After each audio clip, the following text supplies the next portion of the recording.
नमस्कार दोस्तों, learn knowledge in Hindi में आपका स्वागत है। आज मैं एनडीपीएस एक्ट यानी कि narcotic drugs and psychotropic substance अधिनियम 1985 के बारे में बताने जा रहा हूं। दोस्तों, एनडीपीएस एक्ट की ज़रूरत हमें तब पड़ती है जबकि कोई भी नशीले पदार्थ का अवैध रूप से संग्रहण, उसका आयात निर्यात, उसकी बिक्री, खरीद फरोख्त और खेती अवैध रूप से जब की जाती है तो इसके रोकथाम के लिए एनडीपीएस एक्ट आवश्यक हो जाता है।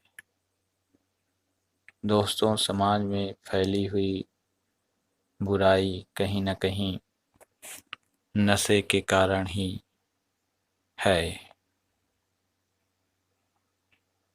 दोस्तों, एनडीपीएस एक्ट में प्रमुख रूप से गांजा, अफीम, कोका, हेरोइन, चरस और अन्य जो कि अत्यधिक रूप से मनुष्य जीवन के लिए हानिकारक हैं, उनके अवैध रूप से खेती, उनका संग्रहण, आयात निर्यात और अधिकायत दुरुपयोग को बचाने के लिए एनडीपीएस एक्ट का अधिनियम पारित किया गया 1985 में।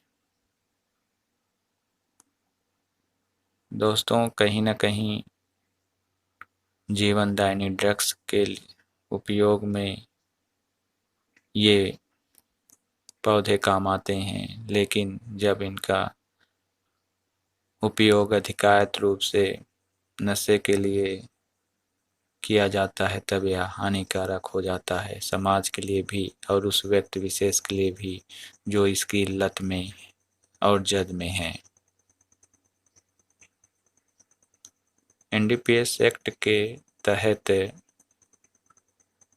मात्रा निर्धारित की गई है।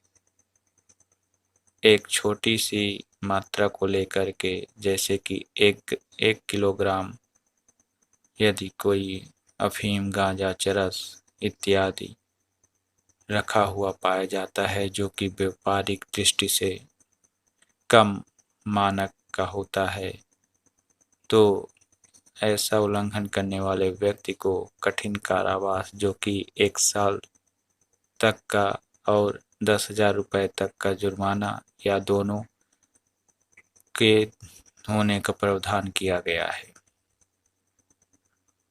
जहां मात्रा व्यापारिक मात्रा यानी कि 50 किलोग्राम से कम किंतु 1 किलोग्राम से अधिक होती है, तब प्रभावित अभियुक्त को 10 साल तक की सजा तथा 1 लाख रुपए या दोनों से दंडित किया जा सकता है। दोस्तों, जहां 50 किलोग्राम से अधिक की मात्रा का उल्लंघन किया गया होता है किसी व्यक्ति द्वारा, उसका आयात निर्यात, रख रखाव किया गया है अवैध रूप से, तब उसे अत्यधिक कठिन कारावास यानी कि 10 से 20 साल और जुर्माना 1 लाख से लेकर के 2 लाख रुपए तक का हो सकता है। परंतु न्यायालय ऐसे कारणों से जो कि निर्णय में लिखित किए जाएंगे 2 लाख से अधिक तक का जुर्माना अधिरोपित कर सकेगा।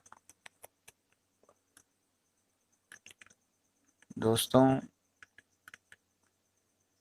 सरकार ने अवैध रूप से खेती न हो, इनका संग्रहण न हो, इनका आयात निर्यात न हो और समाज में अधिकारित रूप से प्रयोग न हो सके, ताकि समाज में संतुलन बना रहे और नशीले पदार्थों का उपयोग कम से कम हो और आपराधिक प्रवृत्ति का विकास न हो सके। धन्यवाद। आज इतना ही।